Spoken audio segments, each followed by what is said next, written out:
5 people have been killed in just 24 hours in a string of crashes across the island, pushing the national road death toll to a staggering 284. The National Road Safety Council, NRSC, has described the situation as a crisis, calling for urgent interventions. More in this report. Vice Chairman of the National Road Safety Council, NRSC, Dr. Lucian Jones, has labeled the last several hours as absolute mayhem, bellowing the urgent need for better road safety compliance among drivers. Yes, we are down 11% compared to last year, but last year was an absolute disaster when 487 persons died. We cannot go back there. One crash occurred early Saturday morning along Spot Valley Main Road in St. James, where 2 motorcyclists traveling in opposite directions collided head-on.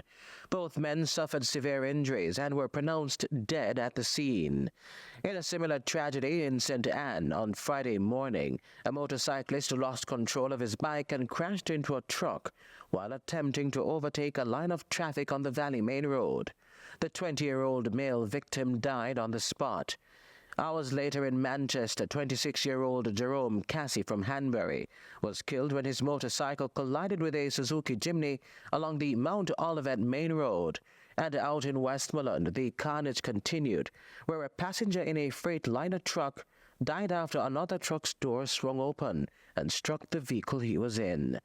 Jones says the situation is dire, pointing to motorcyclists' refusal to wear helmets and other safety gear as a major contributor to the high death toll. Of the 94 motorcyclists killed this year, the majority were not wearing helmets at the time of the crash.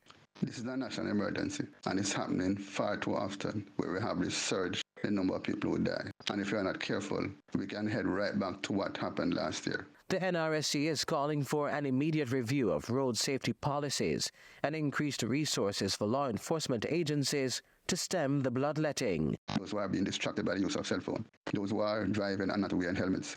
We have to find a way to beef up the enforcement, including the use of cameras, to catch those who are breaking the law and to warn those who intend to before they meet in a crash and die.